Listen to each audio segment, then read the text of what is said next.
Welcome back to the channel, guys. So today I was very fortunate to get invited to a semi-closed door event over here at the BMW WELT through Bavarian Motor Cars. And let me tell you, I'm kind of excited about today. It's been the first time I've been invited to an event like this. And let's see also what BMW has put in store for us. I know they're giving us dinner tonight. They're taking care of us real well. Rolled out here with the T.N.N.C guys. They were formerly M-Flight. And I'm telling you, some of these cars that these guys own are just absolutely ridiculous. You got Carlos, you got the purple wheels. Man, they're blue, man. They ain't purple. They're purple, and he ain't cleaning them today. Every time we're out here, he's always cleaning them. A beautiful, absolutely beautiful M5 competition. We got an M2 comps. We have freaking M2 CS. Like, it's absolutely crazy the stuff that everybody out here has. So, hey, strap on. Let's go around for the ride, and let's see what all these rides are out, and let's see what BMW has in store for us today. You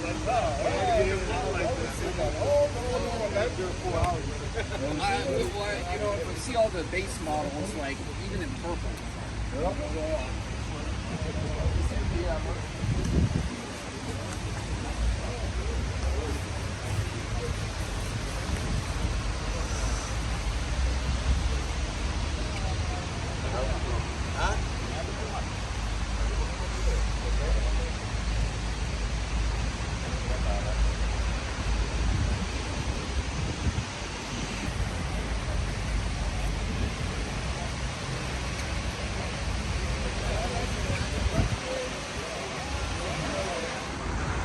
Just walking up to the WELT, they already got their heavy hitters out.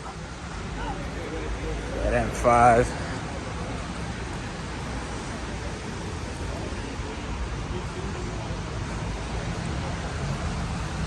Followed by that M5 CS.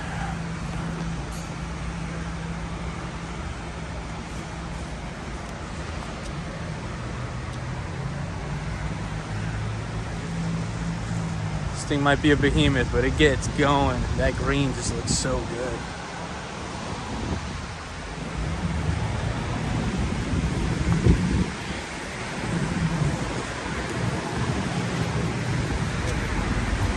That made safety car with one of the most aggressive wings I've ever seen.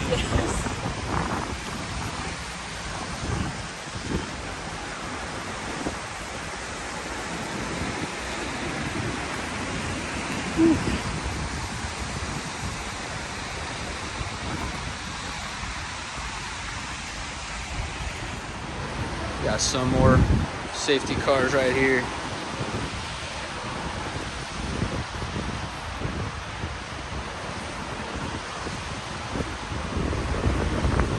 This one I got to see at Beamer Fest earlier this year. And it doesn't just look good, it actually sounds really, really well. Really good.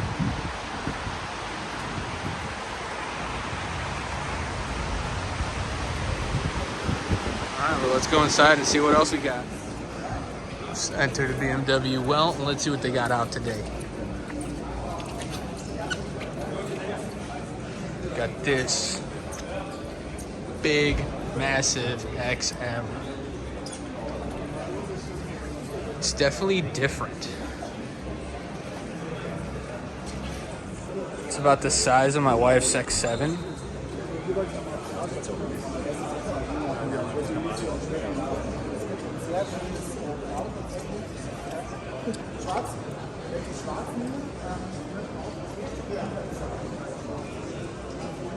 Kind of like it. So we continue on. They always got something different out here. It's probably about the 5th or 6th time I've came out.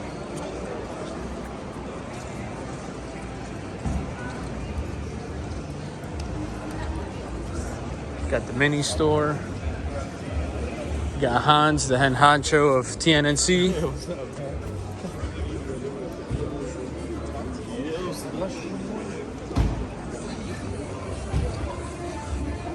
Let's see what else they got over here on the M corner.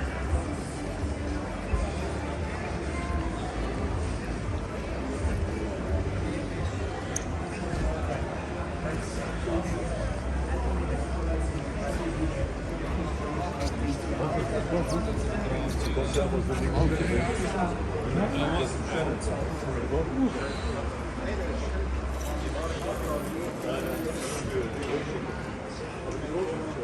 I do love the GT3 on this G80 platform.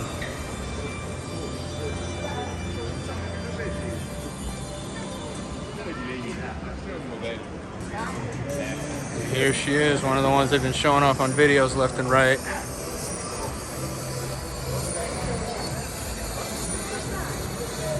But let's see if we can find the M2.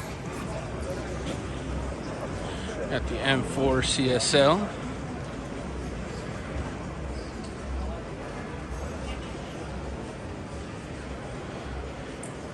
I don't know. I still kind of like that duckbill. Tail lights look phenomenal. And got the good old G80. And yep, you guys are seeing the back end of the M2.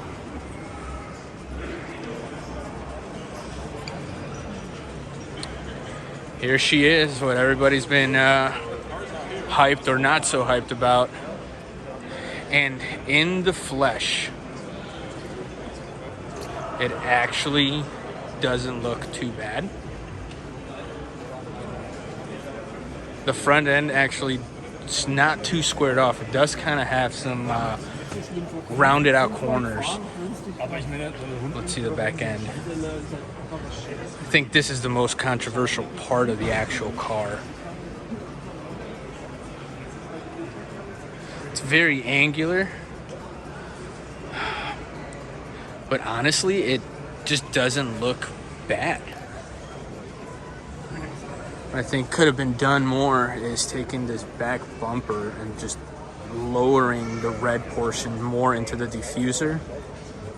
And the front end, I think, could have been a little more angular and less squared off. But it doesn't look bad at all.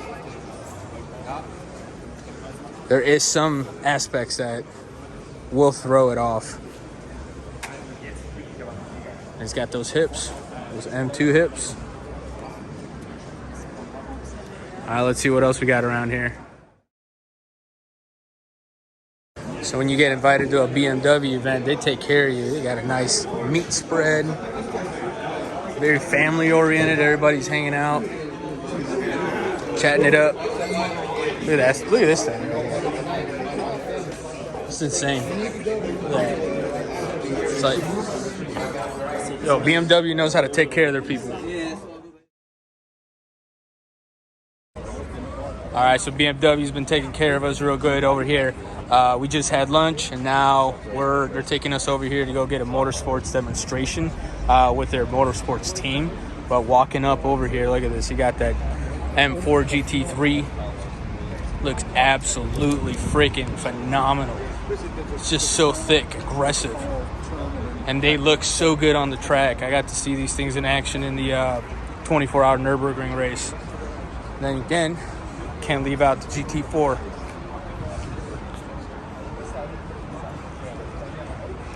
It just looks so good. And they're extremely freaking capable. All right, let's go see what this team's got to demonstrate for us.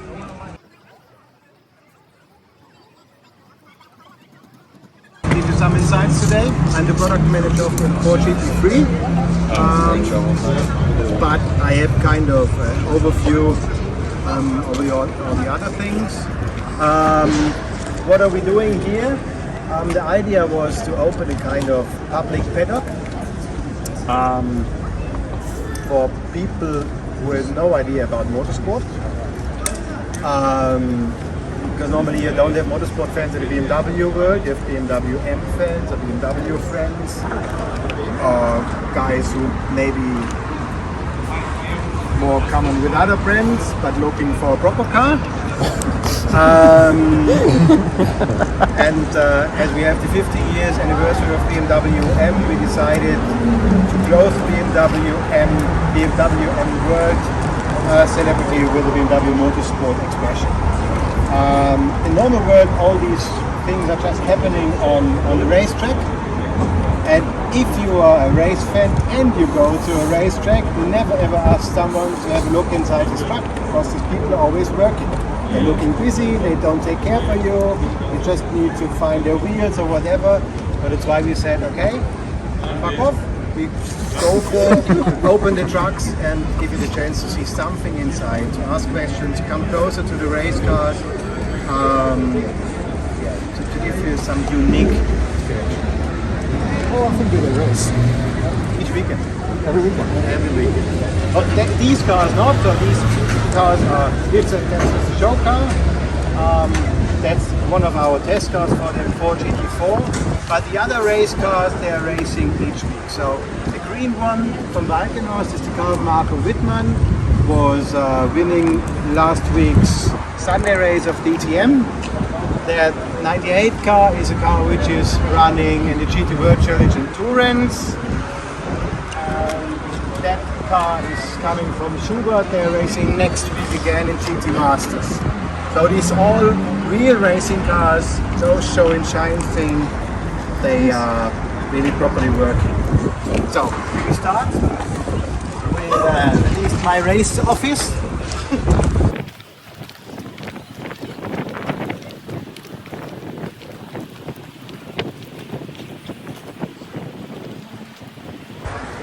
Just wait till they are out. We have these trucks are made to ensure the service on track, because a racing team is buying the car, a racing team is buying spare parts, a racing team is hiring guys, a racing team is going on track to go for racing. They have a kind of spare parts stock to ensure they can properly work, but they have not everything. And to ensure they have everything in case they need, we go with a spare parts truck on track. We are running 4 spare parts truck in Europe, we have 2 spare parts truck in the US, and we have 3 spare part containers around the world. So 1 in Asia, 1 in Shanghai, waiting to enter China in some way, but they're still quite close. And 1 is going to Middle East, just to ensure that we are everywhere where races are. Just giving you an example, teams have suspensions, corners, bumpers, because these are things which are regularly falling off for some reason. But you normally don't own the ECU. The ECU costs you €10,000. It never breaks, so you don't go for it and say yes, I take €10,000 and put it into my garage and I never need it. So if it's not working, you go in the spare parts truck, say listen, I'm not happy, I have to pay €10,000, but I need to drive. So then the customer is happy because he gets the ECU, I am happy because I make a business, and then it's okay for everyone to have the spare parts truck on track. And on top it gives me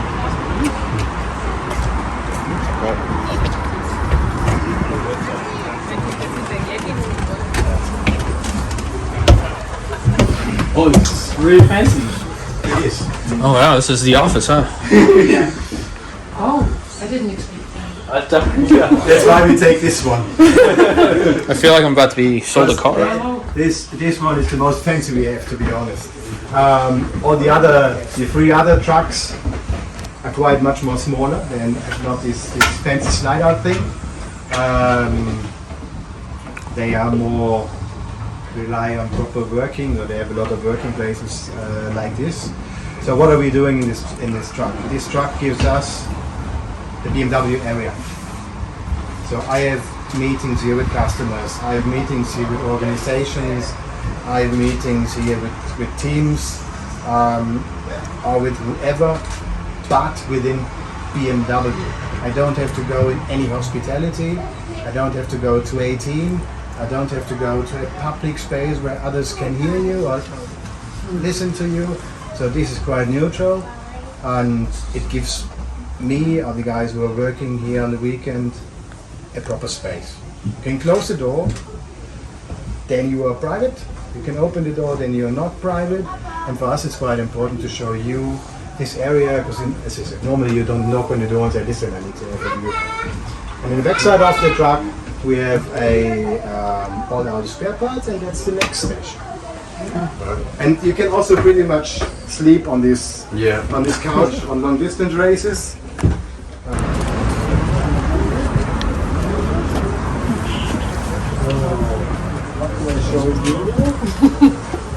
So you see, this car is full of parts. It's worth it 750,000 euros. Oh wow. At least we have minimum, except a spare chassis, we have minimum one car in the truck to ensure we have everything we need.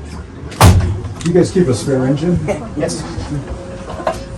Wow. Because even a spare engine is nothing what you normally own as a racing team. Because the engine is good for 20,000 kilometers. The engine is pretty much based. It's not pretty much based. It is a street car engine. We just modified the oil sump and the engine loom, and that's it. And the oil sump has been just modified to survive by cornering and to get the engine quite low into the car. So crankcasing, pistons, rods, cylinder head, valves. The same horsepower? Yeah, but a bit more. It's 590 maximum. It's the same range. Yeah. But after 20,000, it's good. Yeah. So, what do we have here? A fog light. Fog light. Yeah, it's a fear light. We call it fear light because drivers are afraid in the dark. That's why we call it fear light.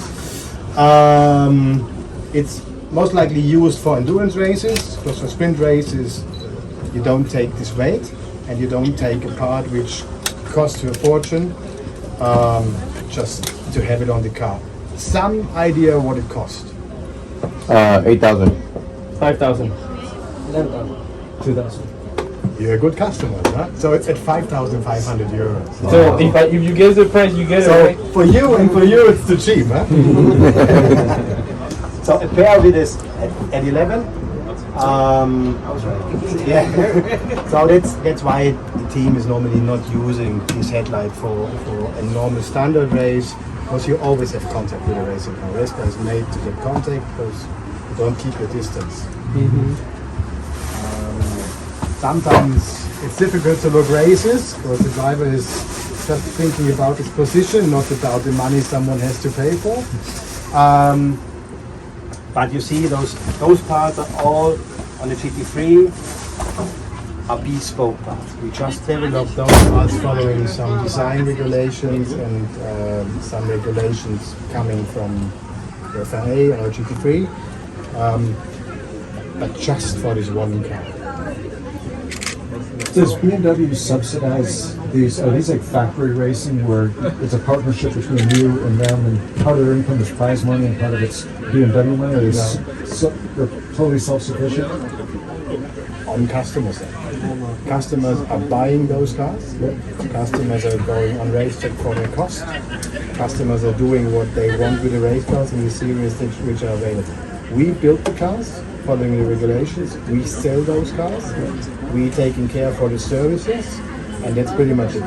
There are some series where we are taking part of, like DTM, like Nürburgring 24 hours. So we just support with drivers, sometimes with a kind of budget, but we never own them. It's always up to the team. What's the average price for like a GT3 or a GT4? A GT3 is at 480,000 euros plus tax, but for 480,000 euros you have not done anything with the car, you just got the car. So you need toolings, you need a kind of minimum spare parts just to operate, so you're already at 550, 570, and then you need to operate. You need your guys, you need mechanics, engineers, trucks, whatever. So going for a GT3 per year is costing me 700,000. What would a GT4 run? GT4 is about half. Where do they It make, is expensive. It's like this. and they make their money through advertising and private? Yeah. Drivers paying for, sponsors are paying for. You have some teams like Schuler, they own a dealership behind, so you push your reputation. You push your reputation in taking care for them.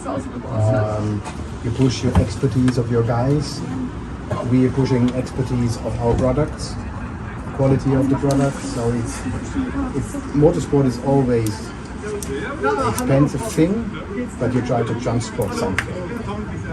So if I tell you the engine in this car is coming from a street car, which in fact is, and a GT4, for example, it's just a street car engine, street car gearbox, just a special made differential, but it's fine for racing. We don't have any other radiators, we don't have any special thing made on the car, we don't have any special ECU on the GT4. It's just a street car with a cage running in competition. So, and there is no recommendation to change the engine on GT4. So they just run until the engine breaks. But it does not break after 5,000 Ks. And it's the same in a GT3. So this is what we transport with the motorsport. It's the quality of the cars. Basically, for sure there are other things. If you go to the car, you see there's complete change on a GT3. The engine and the shape is everything on the GT3, which is something to do with the street car. Everything else is just made for racing. But it gives you the impression, yes, I'm part of it. And that's the job of motorsport. And the customers doing what they want without having us to say you have to do this or that or this. So, this is what makes them happy. Interesting. M4 is a bitch. It's a hardcore, freaky, very nice but useless car.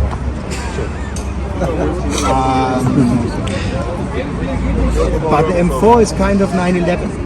It is the same. So I never could take an M2 and say, listen, that's the next GT3 thing. I simply would not go for it. It's a bitch. You're right. I owned it. You're right. And it bites. Yes, it is a very nice car. And it's one of the best cars ever, but it's not accepted. M4 is pretty much more serious, it's more sporty, it's quite strong history. You can compare M4 with the 30 to 3. It is accepted. It's an icon. It is a sporty car. But the M6 was never accepted at all. Never. First question on the M6 was There's a bunch. I don't remember seeing that. No. Yeah, it was around for a little while. and on the M6 I always got the question, it's such a big car, why did you use the M6? It does not look sexy, it's not sporty. iconic car. The M4 is the same size. It's not the No one staple was of the asking brand. why did you use this big car? Everyone says, oh, it looks so small, it's so much more sporty. No, it's the same. So, I think you're gonna piss off a bunch of M2 lovers over here. don't do this public. So, coming to the driver's side.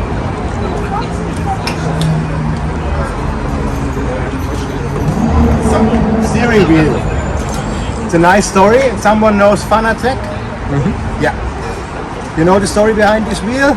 So it looks like a sim racer wheel. It is. You can use this steering wheel on the sim rack. It works. Just need to change this connector. Then all the lights are going on, and you can use it on your PlayStation. This button, really? yeah. You know the PlayStation. I think the Logitech got one similar. Yeah. You know you know this PS button where you can move left, right, up and down. It's that one. No, it's badass. Yeah. We were looking for with Fanatec together if there is a solution. No one was believing that it works, but in the end, we all together get to manage this. And this, by the way, is a PS button. No, that's badass. In the end, it works properly. We had no failures here with the steering wheel, no issues. This wheel is at about 1,200 euros.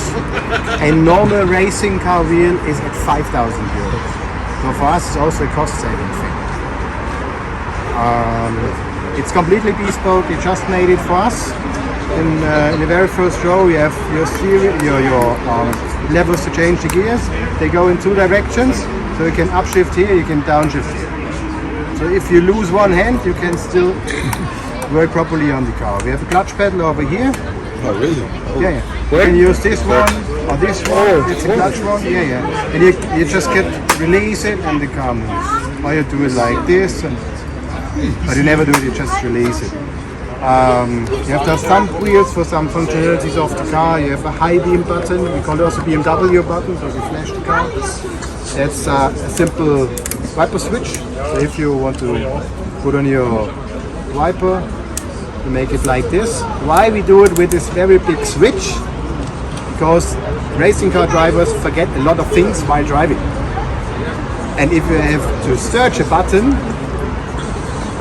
you don't look at the street, which you should. So we said, listen, it's quite a big one. On, interval fast, all time on, and off. So, seat. The seat is bespoke speed of BMW, so we don't buy the seat at Recaro or whatever. We just build it by our own. The design is coming from the M3 GT2. It is fixed to the chassis. It is fixed to the cage in the back. Why? One, safety.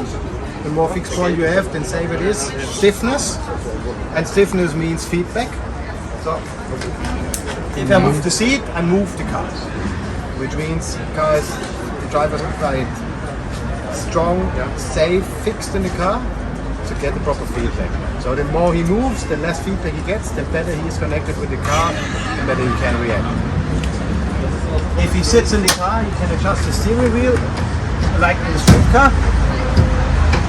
So no matter if you're big, small, wide, slim, it fits. And then you can also move your pedal box. Oh, wow. Yeah, but it's not electric, it's just with a dumper, but it looks cool. The driver is just the brake pedal and the accelerator, and the car is designed to do left braking. So you have the right feet on the accelerator, you have the left leg on the brake pedal, and you always push straight to the pedal, to the pedal. Not like with the leg doing like this, and you don't have to change your legs to the pedal, you just do it like this. Some idea how much pressure he has to put on the pedal to brake properly. In average. Half a pound.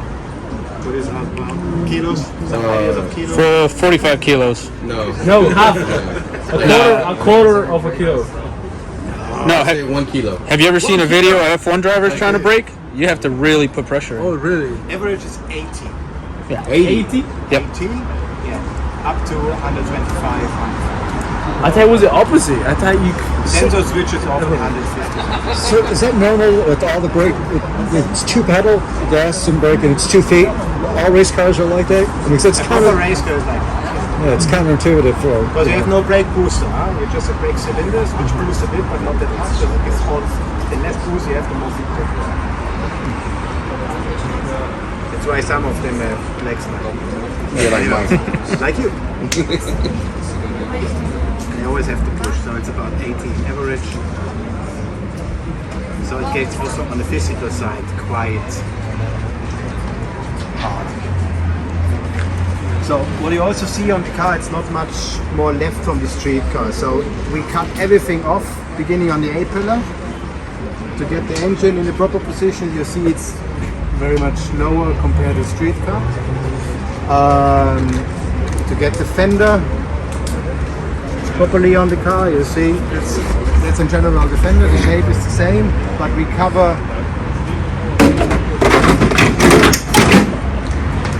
the wheel with it. So if the car comes into the pit and you have to do something on the suspension, it's just open some fast connectors, removing the fender, go on the suspension. That's pretty much it. You can clean up everything properly. It's the same like in the rear. So you see, if you compare to your street car, you start to cry because we take the bare chassis and cut everything off we don't need. And this all happens in Regensburg, in Werk Regensburg, because they are a certified manufacturers Regensburg, yeah, that's. for the FIA. So we rent it by ourselves. So it's not a part what we buy. We buy the single parts or the tubes, but it's completely welded within BMW. I think Regensburg is also, they make a lot of the American parts. Yeah. So this comes off the single line. Initially, like, when I get design, and then I just with the chassis. The standard chassis comes from the whole thing, and at a certain point, it just takes it from the plant. So it never gets completed. It never gets completed. And we take it from the plant, then the chassis goes to Regensburg. Regensburg cut off everything we don't need, and everything we need, and then it goes to a, we call it KTL, it's a coating bath. I don't know if you see it, it's a quite big area which you just go for the corrosion, anti-corrosion coating into a bath and rolls through. And then we get it painted in darkening and collected because everything is handmade on this car. So we get the bare chassis, we get all the single parts, and we just collect it at BMW in darkening. Is the roof carbon fiber? Yeah, pretty much the whole car is carbon fiber too. Yeah, on the outside yes. Because on the outside you just need the shape. The shape. There are, we call it boxes for the regulations where you can change things or not can change things. For example, we can extend the car by 6 centimeters, but we are not allowed to change the general shape of the car. So if you look at the front, kind of, yeah, because you have to recognize it's still a street car, you have to follow the rules. If you look at the front, it's the same like on the street car. Same dimensions, same air intakes at least, because we are limited on the air intakes. 5 air intakes for the street car. And therefore we just use what we had, which is quite good from the street because we have quite big holes in the car. If you look at the nose. Hello.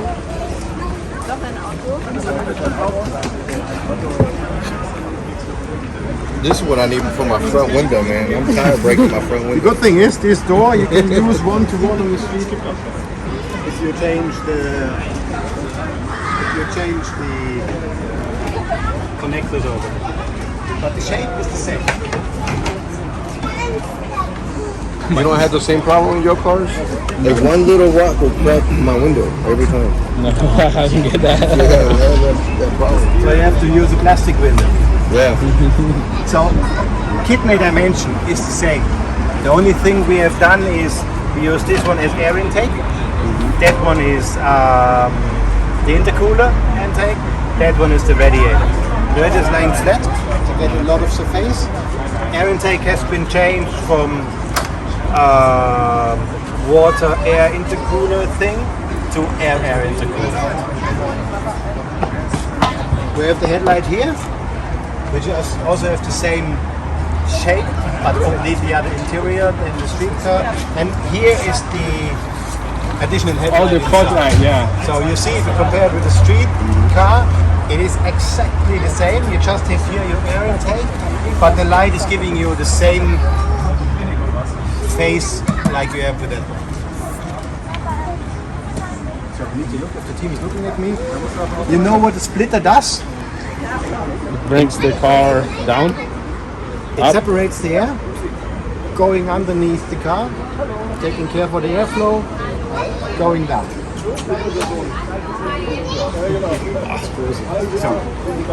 What the fuck? Is it smooth underneath? Is it? No, it doesn't make like this. Is there a shell underneath? It's completely flat. Because you get most of the aerodynamic efficiency from the underfloor. So you get a lot of downforce for no jet. This is almost the same concept as the Infinito, right? That's why it's quite important to have a stable part, because this part is moving the car down to the street, mainly on the front. That's why it's easy to go on, because if it doesn't survive me, it's not a proper race. But still, you don't normally do this on the race car, but the people hate me for doing this, but it survives. So, questions? Can we drive it? I saw you just bring that one. Yeah, You're parking. I think it's quite easy to drive, honestly. Can I just borrow it for a day? Oh, yeah. How much is it to borrow for a day? Really? Because you don't really have a movement when you're... It's power steering. The car is power steering, the car is air conditioned, and the car is the rear view camera. Nice. I figured they'd take that out. Yeah, air conditioning is Required to be a street it's car? not required, but it is very important for the driver. Because the car without air conditioning, you have 50 to 60 degrees inside, which is not funny for no one. No. No matter how good you are on the physical side, it's 60 degrees inside. You say, fuck off. So, air conditioning is bringing down the inside temperature of something about 30, 32. Simply more relaxing for a driver. Still hot, though. Still really hot. It's still hot, but it's 30 degrees less compared to having no air conditioning. And as I said, no matter how fit you are, you survive longer and better in 30 degrees than in 60. Yeah. So, and I'll be asleep at 60 degrees. out. Yeah, you're gonna die. And even if you're quite fit, it costs you concentration, it costs you focus. Oh, there's the If posters you right have there. a not comfortable area where you have to work, so you're sitting here. So we got Chris over here, who's one of the workers for BMW. He's giving us a little exclusive walkthrough of the XM. This thing is actually really nice. It's about the size of my wife's X7. Maybe the X6. What would you say? On the base on the X7, so with the wide and the width of the wheels. And I mean, it is roomy.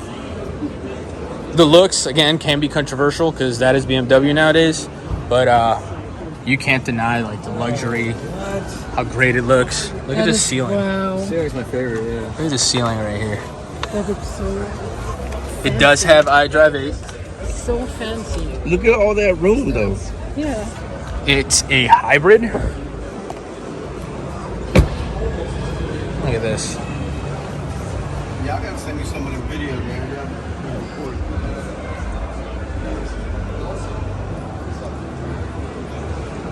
Again, look at that. That ceiling just looks so dang nice. And it's actually Alcantara. The whole interior is leather and Alcantara with this extended leather. And as you can see, they've actually integrated the curved display a bit better than the G80s with this bracketry right here. It's more of a molding. And then we have the front end, which is what everybody is either loving, liking, or absolutely hating.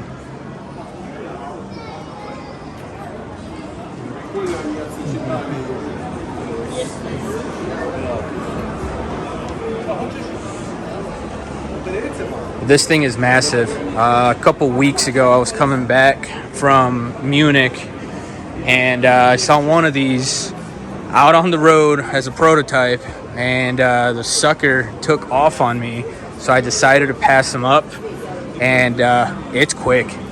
I was definitely not letting off, and he was staying with me the whole time. So they got some power behind them. Let's see what we got here. Here's the specs.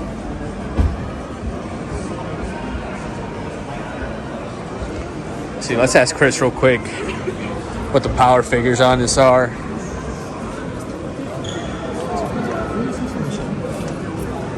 Oh, sorry. Let's see. Hey, what are the power figures on the car? 650 horses, 800 newton meters of torque. Okay. Another version will be getting 750 horses and about 1,000 newton meters of torque. Right now we have a 4.4 liter V8 engine with 450 horses, and the rest is electrical. 197 electrical horses. Okay. So it's a power hybrid. Now, is the engine in this thing the same as the M8? Yeah, it is. It is. Okay. But it's way cranked down. So Yeah. it only puts out about 400 horses, and you normally know 625 for Yeah, the M8 is definitely out there. Hi, Joanna, I see you. But yeah, guys, this is absolutely phenomenal. It's It's okay if I take a look inside? Yeah. Let's get inside here. Ooh, got the seats. Oh my god, look at this. Is this how your car is too? Yeah, this is my Rating system? yeah, this is exactly as the G80 that I have. Trying to see if we can open his roof. So the roof. Yeah, no, there's a button right here. You know, I'm pretty sure it's all electric, but I don't know how to operate it. My name is Chris. We will just start right into the M corner. Okay, every car here is M because we have the M weeks, but just follow me.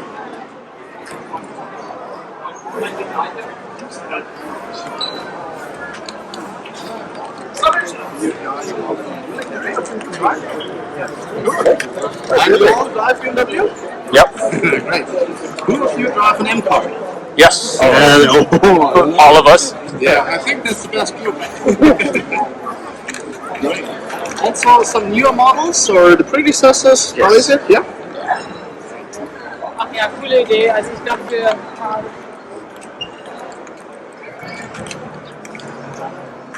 So I already left the bonnet open for the CSL, but I want to start on the M2.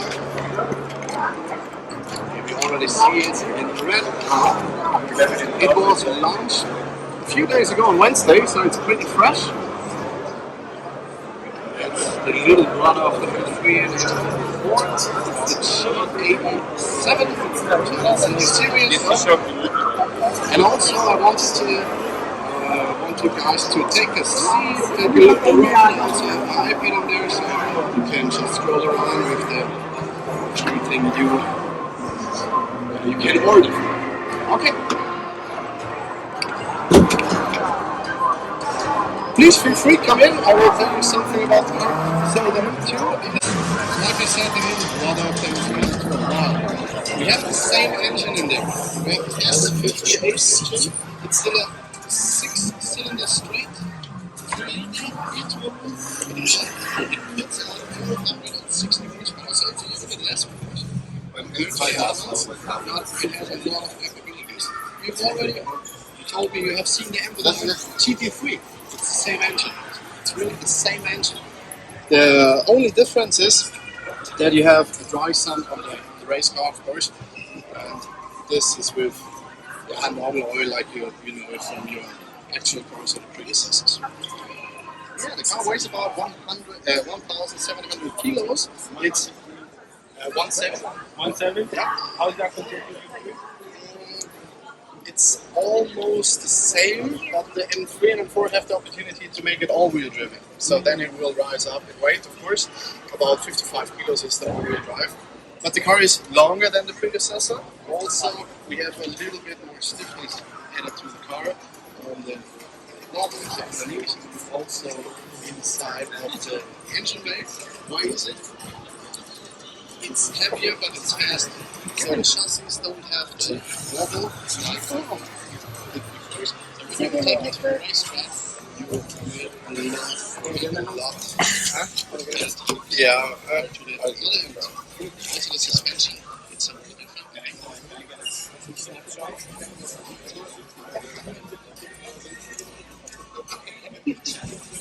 Yes. Yeah, we have also the carbon. Press the brake really quick. The carbon fiber seats, like on the M3 and M4, and it's also stick driven. You guys drive stick? Oh, it's a manual. Nice. It's a Do you already know that we have a launch control in stick cars? Yeah. So you can just floor it. And that's why you only have 0.2 seconds difference compared to the 6-speed manual to the 8-speed automatic. So we also have another gear. Afterwards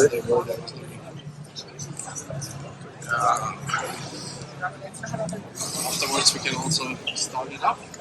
Do you think it'll get the opportunity to be X-Drive? No, it won't be X-Drive, it will only be rear driven, yeah. Otherwise there are no differences to the M3. Mm-hmm. Yeah, and BMW don't like doing that. Yeah, they don't like it. But are you guys into tuning maybe? Yeah? Very tunable. This engine, like I already told, is from the GT3, so you have a lot of space upwards. For example, if you're only changing the exhaust and making a stage 1 plus, you can get up about 680 horses. Stock turbos, stock block, everything stock. Only the exhaust there. So it's really crazy what you can do with these cars nowadays. It's also fitted with Michelin Pilot Sport 4S. Right now, or always you get it with 275 in diameter or width. Yeah. So when you want to make a turn, it really does. Is BMW going to do us like they did with the M3, M4s with the Pirelli P0s? Yeah, they will. I think so. Because all the cars are tested with both tires. So when you make an upgrade to the track wheels, then you will always have Michelin Cup 2. Otherwise, you can have Michelin or Pirelli. Okay. Yeah, the Pirellis are not very friendly. Yeah, a lot of people tell me that, and I'm also a Michelin fan. Excuse me, can we close the door? Ja, warum? Ja, damit man das noch besser sieht von der Optik.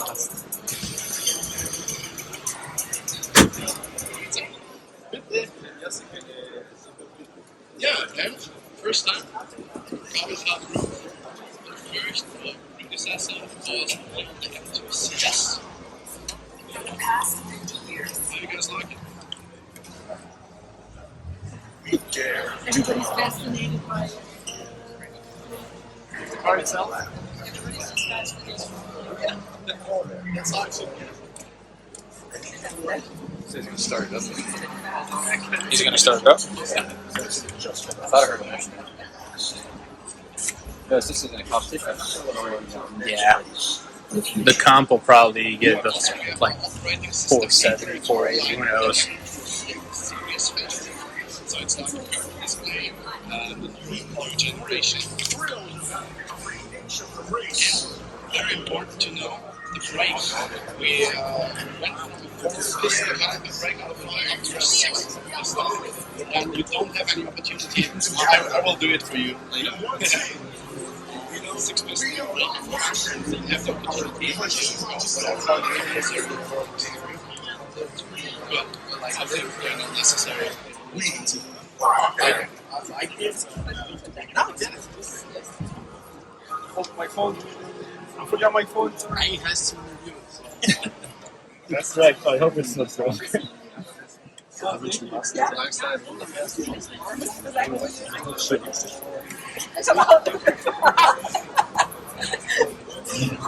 Okay, Will there be a comp version coming out? we don't know if there's a comp version coming, but I think so. And also, there, in my opinion, they will be making a CS or like a GTS or something like this. Thank you.